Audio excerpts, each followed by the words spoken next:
Liparan yung high-flying forward ng dalawang kupunan. Bakbakang Barangay Ginebra kontra Phoenix Fuel Masters. So, first quarter nga mga chong, sablay ang first dunk attempt ni Malonzo. Mabuti na lang nandyan si Troy Rosario para linisin. Agad yang sinagot ni Tyler Tio sa kanyang jumper sa kabilang dulo. Maaga ring nagpalitan ng 3-point shot ang dalawang kupunan. Nauna si Stephen Holt pero agad yang sinagot ni Jason Perkins. Miniran pa sa Phoenix, ganda ng cut ni Kenta Finn to the basket. Pero bumawi rin ng miniran ang Barangay Ginebra. Scottie Thompson, aggressive to the basket. Ganda rin ng setup sa kanya ni Scottie. Corner 3-point shot. Under 5-minute mark. Palitan lang ng puntos ang dalawang kupunan. Perimeter jumper ni Perkins. Sasagot naman etong si Stephen Holt sa kanyang floater shot. Patapos niyan, Tay Balungay at Japet Aguilar. Palitan ng puntos sa loob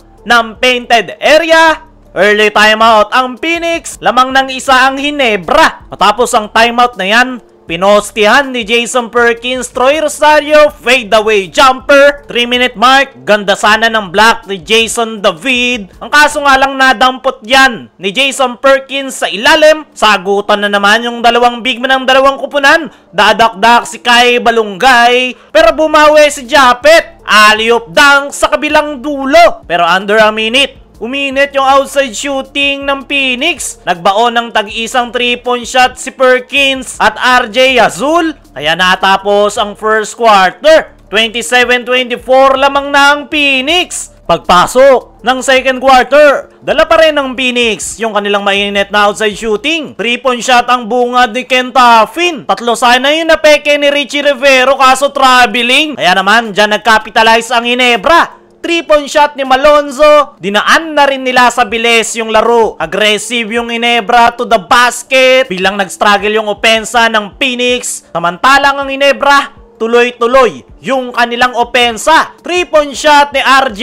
Ganda pa ng cut ni Scottie to the basket. Kaya naman napatawag ng timeout ang Phoenix.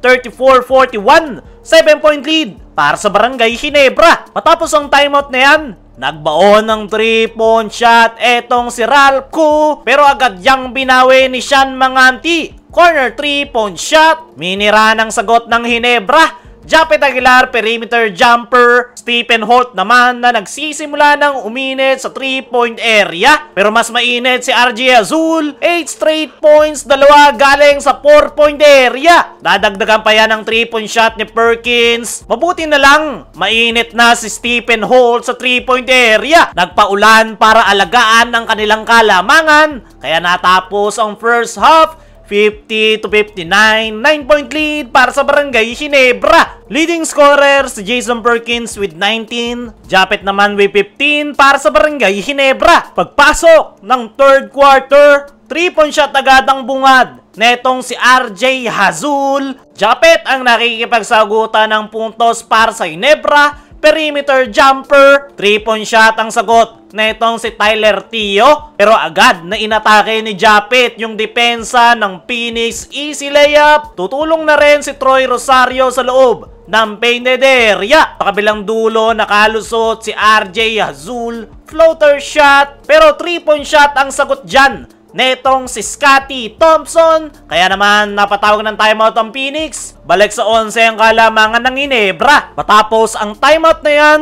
ganda ng hanap ni Scottie kay Japet to the basket. Scottie Thompson time. Aggressive, pinopost yan yung depensa ng Phoenix Fuel Masters. Sinubukan patayin ni Perkins ang mainit na opensa ng Ginebra pero hindi nangyari. Isang napakagandang play na nagresulta ng 3-point shot ni RJ Abarrientos. Nagagawa pang makasabay ng Phoenix at ular sa ilalim. Pero napakainit na ng outside shooting ng Barangay Ginebra. 3-point shot ni Malonzo. Nandyan rin etong si RJ Abarrientos. Kakayod pa si Raul Soyud sa loob ng painted area. Pero another 3 coming from Jamie Malonzo. Kaya natapos ang third quarter sa score na 72-92. 20-point lead para sa Barangay Ginebra. Pagpasok ng 4th and final quarter, bagyang na-delay matapos magkasugat sa tuhod si RJ, kaya naman capitalize dyan etong si Jason Perkins sa ilalim. Pero mainit pa rin talaga yung Ginebra. 3-point shot ni Ben Adamos. Nakapitalize pa sila sa isang turnover ng Phoenix. Panaka-naka na nga lang yung kanilang naipupuntos. 3-point shot ni Tyler Tio. Sinusubukang panghumabol ng Phoenix Fuel Masters. Pero every points, laging may sagot ang Barangay Ginebra. Japet at Scotty connection sa ilalim. Kaya naman, nasecure na ng Barangay Ginebra ang panalo. At ito yung kanilang first winning streak ngayong conference.